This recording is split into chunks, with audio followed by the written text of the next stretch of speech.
마이크 설정 문제로 인해서 가끔 목소리가 무금 처리되는 구간이 있습니다. 양해 부탁드립니다. 안녕하세요. 당신의 밤이 온통 영화가 되는 곳, 보통 사람들의 영화수다 나이트 시네마입니다. 2022년 9월 27일 목요일 의식의 흐름을 따라가는 영화 뉴스를 이프렌드에서 진행을 하고 있습니다. 캐스트로 들으시는 분들 중에서 바쁘신 분들은 1.2배속이나 1.25배속으로 청취하실 것을 권장드립니다. 그리고 추천과 구독은 큰 힘이 되니까요. 잘 부탁드리겠습니다. 자, 그리고 지난 방송 이후에 제가 뭘 봤는지에 대해서 간단하게 소개해드리고 가겠습니다. 처음은 늑대사냥, 지금 극장에서 상영 중이죠. 늑대사냥을 봤고요. 청불 등급입니다. 그리고 뭐 후기를 좀 찾아보신 분들은 아시겠지만 한국 영화 중에서 이런 영화가 있었나 싶을 정도로 매 컷마다 피와 살점이 튀고요. 한 체감상 한 30초에 한 명씩은 죽는 것 같아요. 그리고 모두 다 다른 방식으로 죽는 것 같습니다. 정말 그것도 굉장히 잔혹한 방법으로 이렇게 죽어나가는 것 같고, 필리핀에 있던 어떤 1급 죄수들을 한국으로 배를 통해서 송환하는 과정에서 그 배 안에서 일어나는 일들을 다루고 있는 작품이고요. 서인국 배우랑 뭐 성동일 배우 등등께서 아주 열연을 해주시는데, 주변에 추천을 해야 되냐 말아야 되냐라고 생각을 했을 때 굉장히 애매한 작품이에요. 왜냐면은 분명히 지금까지 한국 영화에서는 보지 못했던 새로운 시도들과 클리셰를 다 파괴해버리는 그런 설정들이 있기 때문에 보면서 계속 봐지기는 해요. 이게 제가 이걸 심야로 봤기 때문에 되게 피곤한 상태에서 봤는데도 어이구야 이거 어떻게 풀어가려고 이러나 이러면서 계속 보기는 되더라고요. 근데 그렇다고 해서 이게 꼭 이게 꼭 좋은 작품이란 얘기는 아니다. 그렇다고 해서 진짜 피가 유혈낭자라는 표현은 너무 소프트하고요. 피가 철철도 아니고 콸콸 나옵니다. 피가 콸콸 나오고 뭐 사지절단 이런 거는 그냥 기본이고요. 사람을 좀 직접적으로 가격을 해서 좀 이렇게 신체를 훼손하는 그런 장면들을 여과 없이 다 보여주거든요. 그래서 보는 내내 막 충격이 가시질 않았는데 처음에 한 몇 명 정도 죽을 때까지는 어휴 이거 미쳤다 진짜. 어이구 이거 어떻게 심의 통과했지? 막 이러면서 막 봤는데 이게 아까도 말씀드렸던 것처럼 사람이 30초에 한 명씩 계속 그런 식으로 죽거든요. 그러니까 영화 후반에 가면은 이게 무덤덤해져 가지고 또 죽고 막 처음에는 막 긴장도 하고 눈도 막 가리고 막 왜 공포 영화 볼 때 귀 막으면은 괜찮다고 하잖아. 막 혼자 막 귀도 막아보고 막 이렇게 했는데 한 중반 넘어가면서부터는 저도 익숙해져 가지고 쟤 또 죽네. 아이고 쟤도 죽었어. 어이구 쟤도 죽는구만. 막 이러면서 그냥 보게 되더라고요. 좀 약간 고어한 거를 보는데 거부감이 없으신 분들은 한 번쯤 보시는 것도 나쁘지가 않을 것 같은데, 그렇다고 해서 막 무리해서까지 극장에서 보실 건 아닌 것 같고, 나중에 뭐 OTT로 나오면은 나는 고어한 장면에 대해서 좀 내성이 있다 이러신 분들은 그냥 한 번쯤은 그냥 가벼운 마음으로 한 번쯤 보시면은 뭐 좋을 것 같아요. 난 이 작품 꼭 봐야겠다라고 결심하신 분들은 최대한 이 작품에 대해서 찾아보지 않고 보시는 거를 추천을 드리겠습니다. 왜냐면은 앞서 언급드렸던 것처럼 기존에 있던 클리셰들을 다 파괴하는 전개도 있고요. 그리고 중간에 한번 그게 분위기가 확 반전이 되는 이벤트가 한번 있어요. 근데 그런 거를 이렇게 다 알고 보면은 모르고 봤을 때 느낄 수 있는 어떤 그런 신선함들마저도 약간 없어지게 되는 거거든요. 그러니까 기왕 이걸 보시기로 마음을 먹으셨다면은 최대한 그런 정보 없이 한번 보시기를 추천을 드리겠습니다. 그리고 이걸 보면서 또 느낀 건데, 서인국 배우가 뭐 다른 작품을 통해서도 충분히 연기력이 입증이 됐지만 야, 이 작품에서 연기를 너무 잘하는 거예요. 진짜 죄송합니다. 진짜 미친 사람 같았어요. 서인국 배우가 어떻게 보면 좀 약간 아이돌이나 셀럽의 느낌도 좀 있잖아요. 그런 이미지를 가지고 있는 사람이 저렇게 센 캐릭터를 연기를 하기가 쉽지가 않았을 텐데 너무너무 잘해가지고 기존에도 잘하는 걸 알고는 있었지만 앞으로가 더 기대되는 그런 느낌을 받았습니다. 그 다음은 벨파스트를 봤습니다. 벨파스트는 앞서 소개드린 늑대사냥과는 정반대의 결을 가진 작품이고요.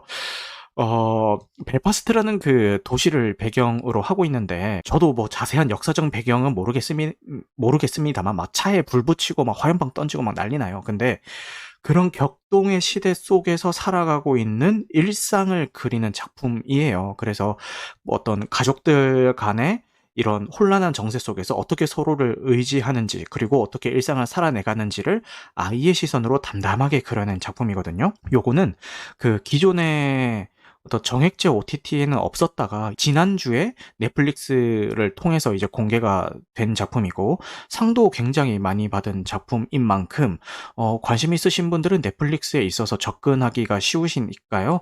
꼭 한번 보시기를 추천을 드리겠습니다. 그리고 제가 이 작품이 제일 좋았던 게 뭐냐면은, 그 영화 자체가 주는 감동도 물론 있었지만, 영화에서 일어나는 어떤 가족들 간의 사건들이 제가 가지고 있던 옛날의 추억들을 끄집어내게 만들어 주더라고요. 그래서 '야, 이게 영화가 가지고 있는 어떤 힘 중에 하나가 아닌가.'라는 생각이 들면서 너무 좋았습니다. 그래서 보다가 저도 모르게 눈물을 흘리는 장면도 있었고, 좀 이렇게 이 영화가 끝나고 나서도 한동안 이 영화의 잔상에서 못 헤어나왔다기보다는 이 영화를 통해서 기억났던 옛날 제 그 가족들에 대한 기억들에서 못 헤어나와 가지고 잠자리에 들 때까지 기분이 좀 말랑말랑했던 그런 기억이 있으니까요. 관심 있으신 분들 꼭 한번 보셨으면 좋겠습니다. 그다음에 본 작품은요. 오직 사랑하는 이들만이 살아남는다라는 작품을 봤고요. 왓챠에 있습니다. 요거는 뱀파이어의 이야기인데, 보통 여러분들 뱀파이어 작품이라고 하면 어떤 게 떠오르세요? 막 피 빨고 막 되게 잔인한 장면 나오고, 약간 뱀파이어 하면 떠오르는 이미지가 약간 섹슈얼한 이미지도 있잖아요. 또 야한 장면도 조금 나오고, 뭐 좀 잔인한 장면도 어느 정도 좀 섞여 있고, 막 좀 공포적인 연출들 이런 것들 많이 들어가고 뭐 이런 식을 생각하실 수가 있는데, 전혀 그런 작품이 아닙니다.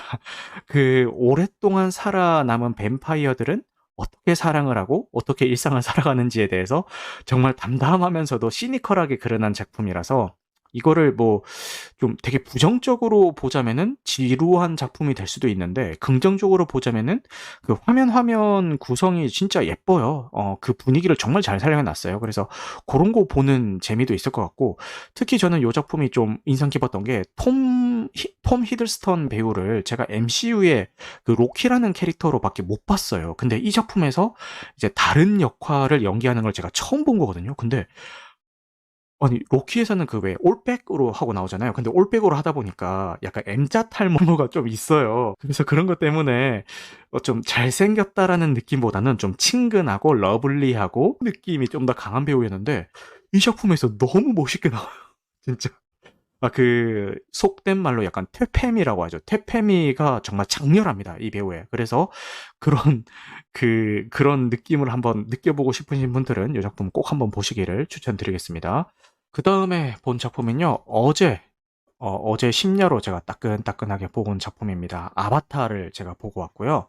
제가 그 리마스터링해서 개봉을 했다고 하니까 사람들이 뭐 굳이 옛날에 뭐 다 봤던 이야기고 뭐 이걸 굳이 꼭 뭐 다시 극장에 가서 봐야겠냐라고 얘기를 많이들 하셨고, 저 역시도 같은 입장이었는데, 만약에 아바타 2가 개봉 예정이 아니었으면 안 봤을 거예요. 왜냐면은 아무리 좀 인상 깊었던 작품이라 한들 13년 전에 본 거기 때문에 좀 그 기억이 흐려졌단 말이에요. 디테일한 설정들이나 이런 것들이. 그래서 2편 보기 전에 그냥 한번 보면 좋을 것 같다라는 생각에 아이맥스 3D 상영으로 봤고, 일단은 아이맥스 3D 상영이 되게 오랜만이었어요. 보통 아이맥스 상영은 굉장히 많이 했지만 그 3D까지 같이 상영하는 케이스는 최근에 잘 없었잖아요. 그죠? 그래서 봤는데 3D 안경이 그 왜 손오공 머리에 그것처럼 제 관자놀이 양쪽 머리 양쪽을 너무 꽉 누르는 거예요. 그래서 야, 이거 옛날에 13년 전에 이거 봤을 때는 이렇게까지 안 쪼였던 것 같은데, 야, 내가 얼굴에도 살이 쪘구나라는 생각이 좀 들었고, 이것 때문에 좀 불편해가지고 그 쪼이는 느낌이 너무 강렬해가지고 계속 보면서 중간중간에 그 안경 위치를 조금씩 이렇게 바꿔가면서 좀 봤던 불편함이 있기는 했습니다만, 그런 불편함을 감수하고서라도 너무 잘 봤다는 생각이 들 정도로 아바타가 이 3D 포맷 상영의 대중화를 알린 작품이었는데, 이 작품이 3년 동안 이 작품을 뛰어넘는 작품이 단 한 편도 없었구나. 왜냐면 저는 3D 상영을 한다고 하면 무조건 3D 상영으로 봤거든요. 뭐 굳이 하나를 꼽자면 라이프 오브 파이 정도?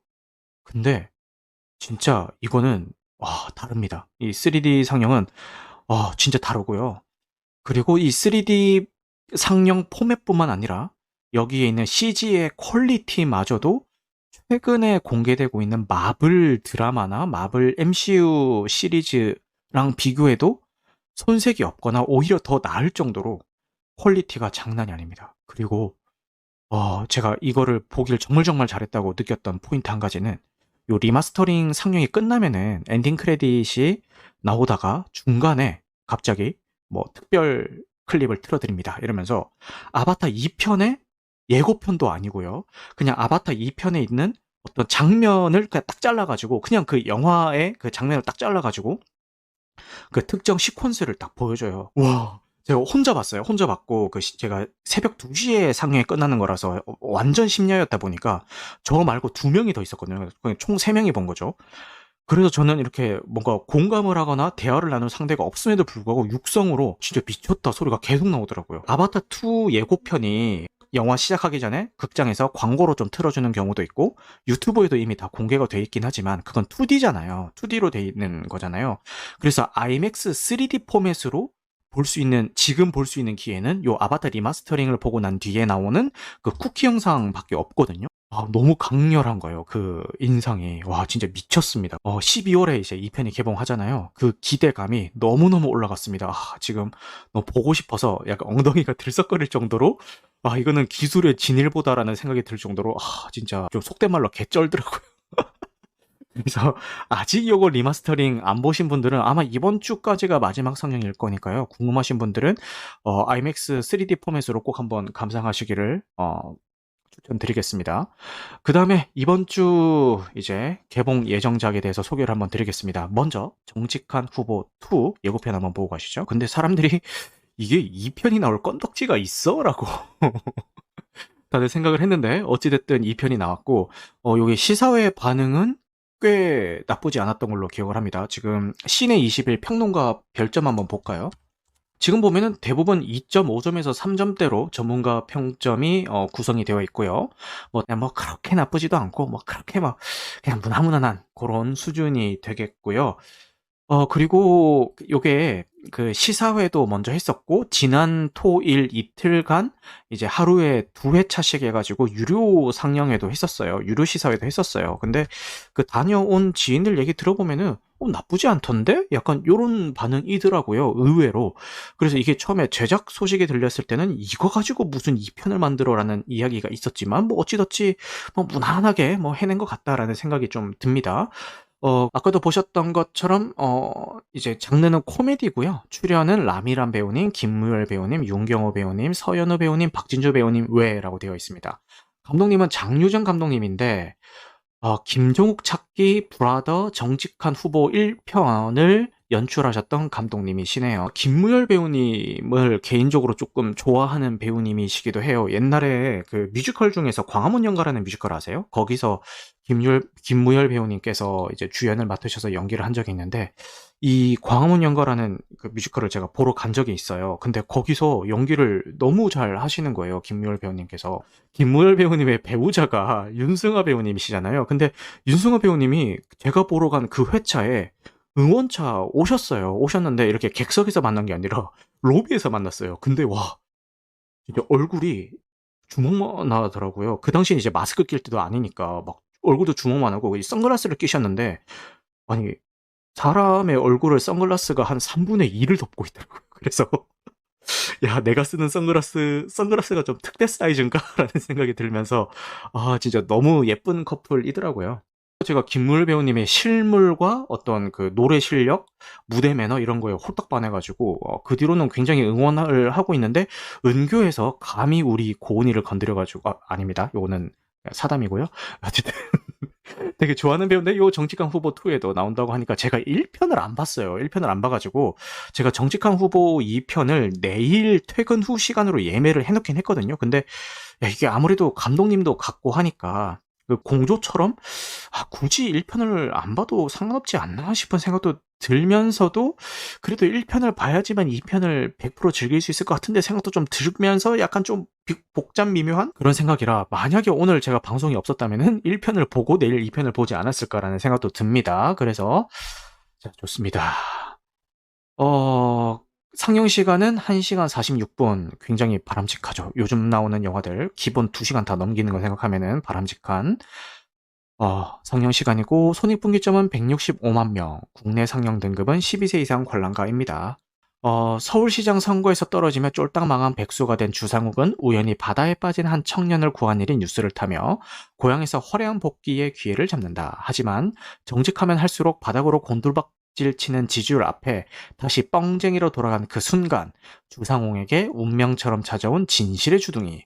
이번에는 주상욱의 비서실장 박희철까지 주둥이가 쌍으로 털리게 되는데 재미도 2배, 웃음도 2배, 주둥이 대폭발 코미디가 돌아왔다. 뭐 이런 시놉시스를 가지고 있네요.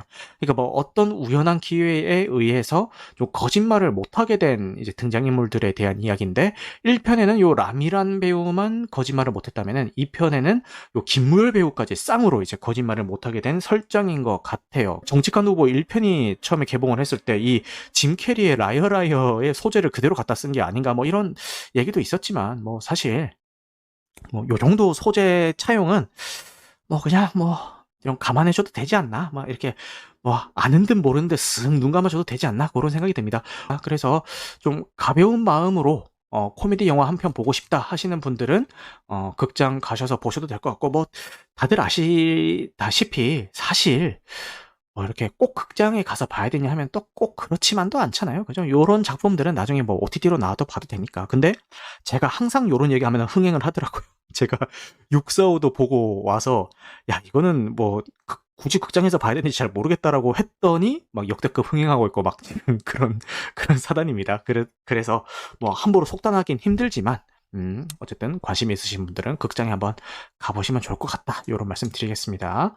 자, 그 다음에 이번 주에 개봉하는 작품은요, 인생은 아름다워라고 하는 한국 영화입니다. 뮤지컬 영화라고 해야 되나? 음악 영화라고 해야 되나? 좀 헷갈리는데, 어쨌든 그런 영화고, 개인적으로는 요런 옛날 고전 영화의 제목을 그대로 가져다 쓰는 요런 짓은 좀 안 했으면 좋지 않을까라는 생각이 듭니다. 아니, 이 인생은 아름다워라는 요 제목이 뭐 다른 뭐 영어 단어로 뭐 돼 있다거나 이렇게 해가지고 좀 어쩔 수 없이 막 피해갈 수 없는 그런 게 아니잖아요. 이게 피해갈 수 있으면 좀 피해 가주지. 이걸 굳이 이렇게 따라 써가지고 이렇게 자유조사를 힘들게 만드나 싶은 생각이 듭니다. 요게 개봉이 2년인가 3년인가 연기가 됐던 걸로 기억을 해요. 그래서 좀 우여곡절 끝에 좀 어렵게 개봉하는 작품인데 대충 내용을 보니까 이제 와이프가 자기 생일 기념으로 자기 첫사랑을 찾아달라고 남편한테 이야기하는 뭐 그런 내용 같은데 감히 예상컨대 이 작품을 보진 않았지만 알고 보니까 그 첫사랑이 남편이더라 뭐 이런 내용으로 흘러갈 것 같다라는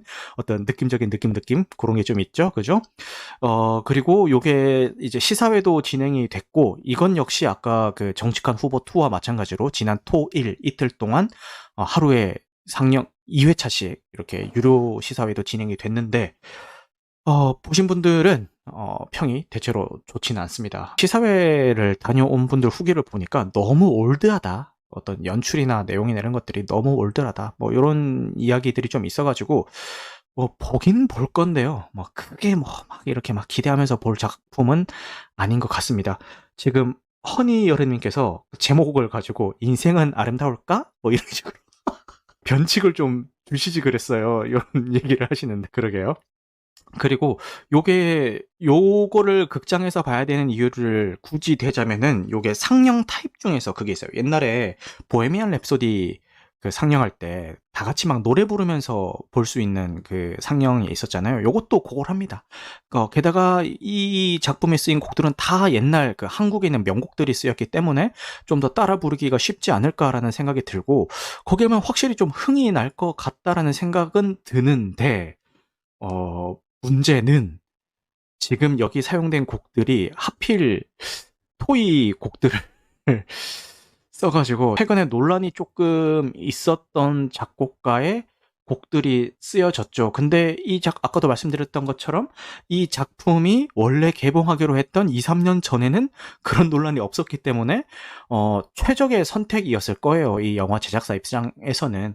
뭐 지금 이런 논란이 있는 거 알았으면은 뭐 이게 아직 논란이긴 합니다만 굳이 그 곡들을 쓰지는 않았겠죠. 그죠?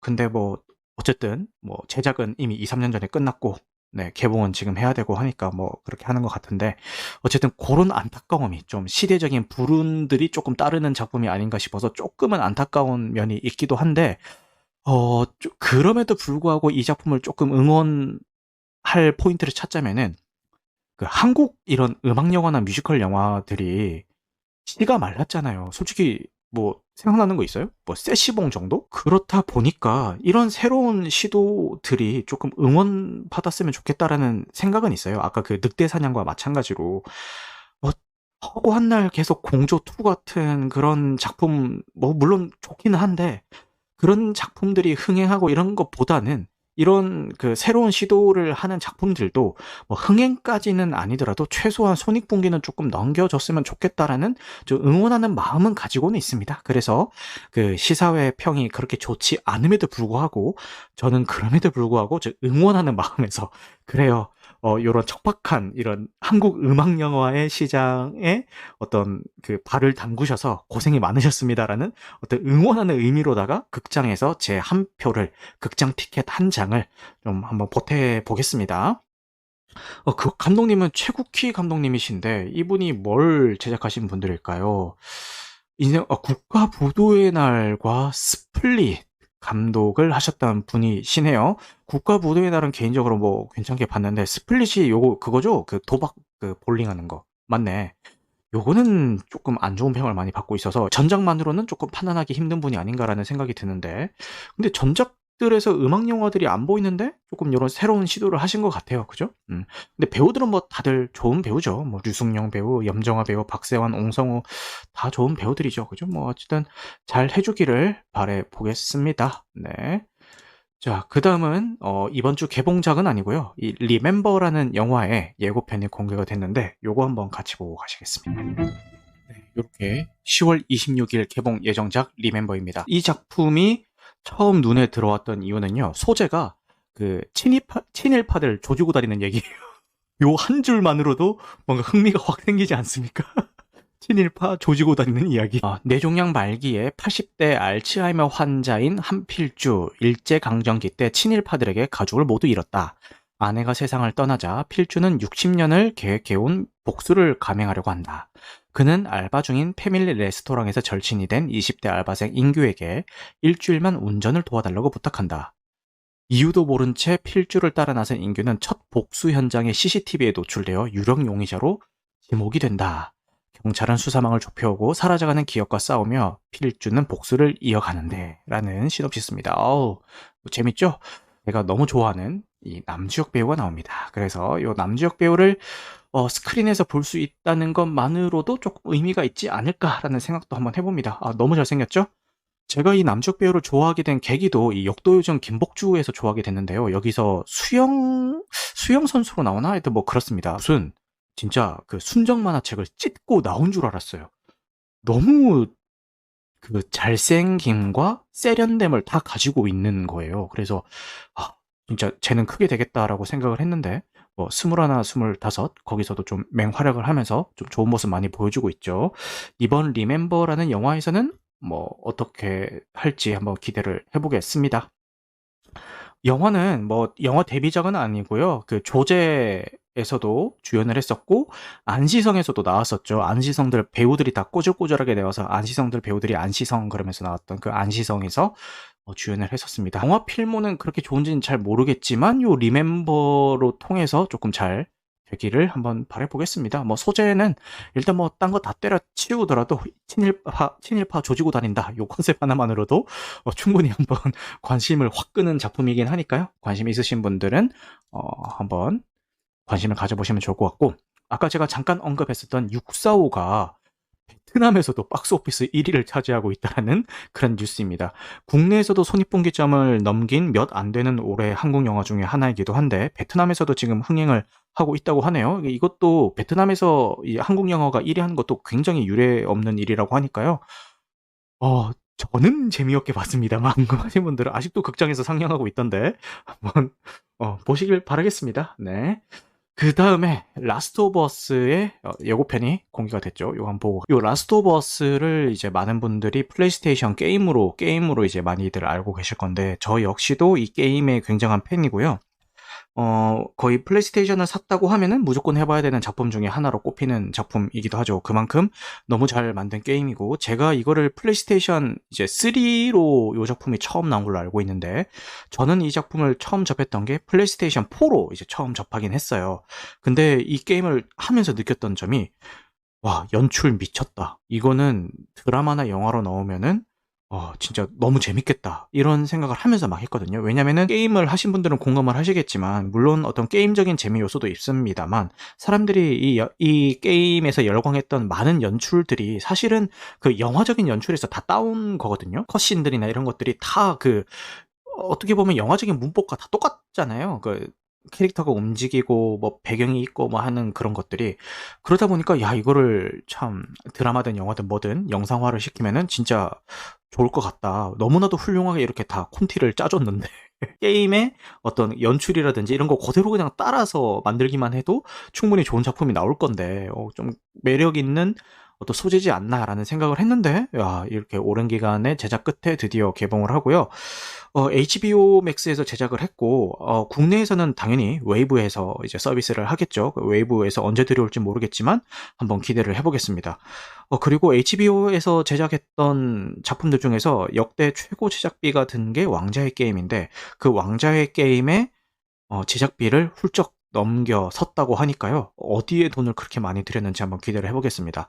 근데 이거 예고편 보신 분들은, 아니, 왕자의 게임은 아무래도 판타지 세계관을 하다 보니까 제작비가 많이 들어간 게 이해가 되는데, 이거는 뭐 그냥 다 현대 배경 같고 현실 같은데 제작비를 쓸 데가 어디 있어, 이렇게 생각하실 분들도 있을 것 같아요. 근데 뭐 아무래도 디스토피아적인 미래 세계관을 다루고도 있고 수많은 어떤 크리처들도 나오다 보니까 뭐 여기저기에 CG나 세트 뭐 이런 것들에 뭐 비용들이 많이 들어가지 않았나라는 생각을 해봅니다. 그리고 요 예고편이 공개가 됐을 때 사람들이 그 엘리의 캐스팅 가지고 되게 말이 많았어요. 자, 요게 캐스팅 비교인데, 조엘은 어느 정도 좀 싱크로율이 맞는 것 같은데 엘리는 갭이 너무 큰 게 아닌가 라는 이야기가 있었습니다. 그래서 조금 논란이 됐는데요. 이거는 제 개인적인 견해입니다만, 싱크로율이 높고 연기를 못할 바에는 싱크로율을 어느 정도 포기하더라도 이 캐릭터를 충분히 잘 이해하고 소화하고 연기를 잘 하는 게 그 팬의 그 작품을 보는 입장에서나 이 작품을 제작하는 입장에서나 훨씬 더 이득일 거라는 생각이 들거든요. 그래서 어 그냥 단순히 예고편만 보고 싱크로율이 맞지 않다라는 이유 하나만으로 좀 이렇게 비난하는 목소리는 좀 자제하는 게 좋지 않을까라는 생각을 해봅니다. 막상 이 배우가 실제 드라마에서 뭐 연기를 굉장히 한다든가 이렇게 극을 살리는 그 역할을 할지 안 할지는 아무도 아직 모르는 거잖아요. 그리고 해외에는 이미 공개가 됐습니다. 이미 공개가 됐고 평이 아주 좋습니다. 아직 뭐 초반만 공개된 상황이긴 한데, 역대 미국 드라마 시리즈의 어떤 재미를 다 갈아치울 정도로 잘 만든 작품이다라는 평을 아직은 받고 있습니다만, 어떤 뭐 용두사미가 될지 아니면 끝까지 이 저력을 쭉 이어나가 줄지는 두고 봐야겠죠. 어쨌든 이 해외는 이미 공개가 됐고, 국내도 웨이브가 서비스 예정이고, 평이 굉장히 좋은 걸로 봐서는 굳이 싱크로율이 맞지 않다라는 이유 하나만으로 어떤 비난은 좀 안 했으면 좋겠다. 여기 계신 분들만이라도 그렇게 한번 생각을 해보겠습니다. 불필요한 논쟁인 것 같아요. 그 다음에 고전 명작이죠. 블레이드 러너 파이널 컷이 10월 5일에 재개봉이 확정이 됐습니다. 그래서 10월 5일날 요거 아마 메가박스에서만 할 거예요. 사랑을 비를 타고에 이어서 아마 개봉하는 것 같은데, 블레이드 러너가 뭐 그 후속작이 나오기도 했지만 원작에 대한 향수를 가지고 있는 분들이 많아요. 그리고 편집된 버전과 편집이 안 된 그 파이널 컷과 괴리감이 굉장히 큰 작품이기 때문에 이 파이널 컷을 극장에서 상영해 줄 때 이때 아니면 또 언제 또 이렇게 찾아보겠어요. 그죠? 그러니까 극장에서 한번 보시기를 한번 추천드리겠습니다. 저도 아마 시간만 맞으면은 극장에서 보고 싶기는 한데 아무래도 메가박스에서만 상영을 할 거고 그리고 사랑은 비를 타고 케이스를 보면은 주로 낮 시간대나 아주 그냥 밤 늦은 시간대에만 이제 편성을 해놔 가지고 제가 도저히 시간이 안 맞아서 보고 싶은 마음은 있었음에도 불구하고 못 봤는데 요 블레이드 러너는 상영관 배정을 어떻게 해낼지 궁금하네요. 좀 이렇게 좀 잘 해줬으면 좋겠다라는 개인적인 욕심이 있습니다. 그 다음에 양조위의 대표작 6편을 선정해서 특별 프로그램으로 개최를 한다는 기사고요. 부산국제영화제에서 양조위 대표작 6편을 특별 상영 기획 프로그램을 선보인다라고 하고 있고 암화 2046, 동성서치, 무간도, 해피투게더 그리고 화양연화 요렇게 6편을 상영한다고 하니까요. 요 양조위 팬분들은 부산국제영화제인데 팬데믹 이후에 오랜만에 개최가 되는데 방문하셔서 좀 뜻깊은 시간 가지셨으면 하는 마음이 있습니다. 그 다음에 OTT 이용자의 40%는 계정 공유, 만족도 1위는 왓챠라고 되어 있네요. 만족도 1위가 왓챠면 뭐합니까? 그죠? 지금 적자를 견디지 못해 매물로 나와가지고 어디서 지금 합병해 갈지 모르는 어떤 신세라고 해야 될까요? 그런 거에 놓여 있는 상황인데 아유 뭐 좀 잘 됐으면 좋겠네요. 근데 저도 만족도 1위는 왓챠거든요. 그래서 그런지 몰라도 많은 분들이 왓챠를 1위로 꼽고 있는 것 같고 OTT 이용자 중에 40%가 계정 공유로 사용하고 있다는 거는 좀 의외긴 합니다. 왜냐하면 저는 수치가 더 높을 줄 알았어요. 이거를 계정 공유 안 하고 생으로 쓰는 사람이 있어? 라는 생각이 들 정도로 그럴 줄 알았는데 뭐 이렇게 40% 정도만 계정 공유로 쓰고 있다고 하네요. 자, 그 다음에 노 퀘터 케빈이라는 작품의 예고편이 공개가 됐습니다. 요거 한번 보고 가시죠. 굳이 예고편을 가져온 이유가 나이트 샤말란 감독의 신작이에요. 오두막에서 일어나는 호러 영화라고 하고 소설 원작이라고 하는데 요거 예고편 한번 보고 가시죠. 예고편 분위기는 뭐 살벌하죠. 가운데 있던 사람은 바티스타 아닌가 싶었더니 맞네요. 샤멜란 감독이 블레이드 러너 2049에서 데이브 바티스타의 연기에 반해서 그를 주연으로 추진했다고 한다라고 하네요. 네, 좋습니다. 요거 예고편 분위기는 굉장히 좋으니까 한번 기대를 해보겠습니다. 자, 그 다음에 랑종이 태국 영화제에서 13관왕을 차지했다고 하는데 요걸 제가 굳이 가져온 이유가 랑종 뭐 국내에서는 호불호가 많이 갈렸던 작품이긴 한데 저는 뭐 여러 번 말씀드렸던 것처럼 어떤 공포 영화로서는 굉장히 재밌게 봤다 이렇게 말씀드리겠고 그 랑종 보신 분들이 하나같이 입을 모아서 얘기했던 것 중에 하나가 그 여자 주인공이 너무 예쁘다. 태국에 저런 여배우가 있었나. 뭐 근데 원래는 영화가 아니라 연극했던 분이라고 하시죠. 근데 요 시상식에 나왔던 그 여배우의 그 컷이 너무 예뻐가지고 제가 가져왔습니다. 수상 내역은 최우수 작품상, 최우수 감독상, 최우수 여우주연상, 최우수 조연상, 최우수 각본상, 최우수 촬영상, 최우수는 이제 뺄게요. 녹음상, 각곡상, 작곡상, 미술상, 의상 디자인상, 메이크업, 헤어스타일링상, 시각효과상 이렇게 13개를 싹쓸이 했다고 합니다. 태국 영화제에서. 이 정도면은 그냥 있는 거 다 가져온 거 아니야? 야, 진짜 어마어마한데. 근데 뭐 다른 건 모르겠고 여우주연상은 좀 인정할 만하다. 너무 잘했죠. 연기 진짜 좀 그 본인을 혹사시켜 가면서까지 연기한 게 아닌가라는 생각이 들 정도로 연기를 너무 잘했는데 야, 이분이 영화상에서 악령 들린 그런 역할로 나오는데도 불구하고 그 예쁨이 감춰지질 않았는데 이렇게 시상식에서 대놓고 꾸미고 있으니까 와, 진짜 그 포스 뿜뿜이죠. 뭐 거의 뭐 아이돌 분위기까지 막 뿜뿜인데 어쨌든 진짜 괜찮은 배우인 것 같고 좀 여러 곳에서 볼 수 있으면 좋겠다라는 생각이 드네요. 이제 랑종 같은 어려운 역할을 한번 했으니까 다음에는 약간 좀 쉬운 걸로 해서 좀 봤으면 좋겠습니다. 보는 사람도 좀 쉬운 걸로. 그 다음에 마블에서 제작하는 밤의 늑대인간 요 작품이 기존에 마블에서 시도하지 않았던 MCU에서는 시도하지 않았던 분위기라 가지고 사람들이 이제 어떻게 만들어질까 많이 좀 기대를 모았는데 의외로 평이 좋습니다. 첫 프레젠테이션이 진행이 됐는데요.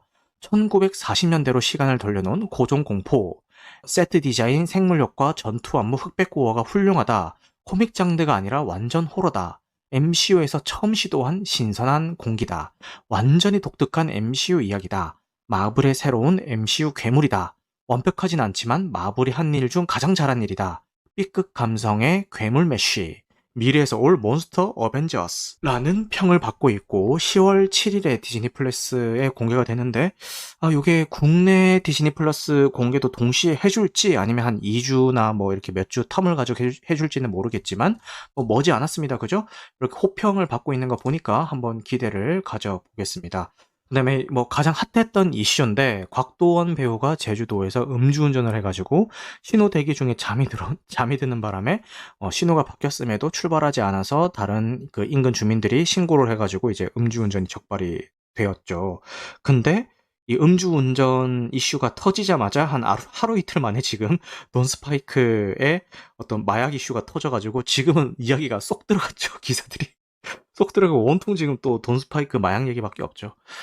당연히 음주 잘못한 거고 반성해야 됩니다. 자숙하시고요. 죗값은 달게 받으시길 바라겠습니다. 그리고 조사 과정에서 어떠한 저항도 없이 그냥 순순히 다 임했다고 하니까 본인도 어떤 죗값을 치를 의사가 있다라고 생각을 하겠습니다. 그다음에 뭐 캡콤 귀무자가 넷플릭스에서 애니메이션으로 제작된다고 하니까요. 한번 기대를 해보겠습니다. 그 캡콤 귀무자 요것도 게임인데요. 게임의 실제 모델링은 그 금성무 배우가 했었죠. 근데 애니메이션은 뭐 어떻게 나올지 모르겠지만 한번 기대를 해보겠습니다. 그 다음에 가장 놀랐던 소식. 그 네이버 웹툰 외모지상주의가요. 넷플릭스에서 애니메이션으로 제작을 합니다. 외모지상주의 네이버 웹툰이 지금에 와서는 거의 뭐 판타지 소년 카르텔물로 바뀌어가지고 조금 원래 가지고 있던 어떤 의미가 좀 많이 퇴색된 감이 없지 않아 있는데 그 외모지상주의가 처음 이제 연재를 시작할 때 가지고 있었던 주제의식들을 애니메이션에서 잘만 살린다면은 뭐 충분히 좋을 수 있겠다라는 생각이 드네요. 한번 기대를 해보겠습니다.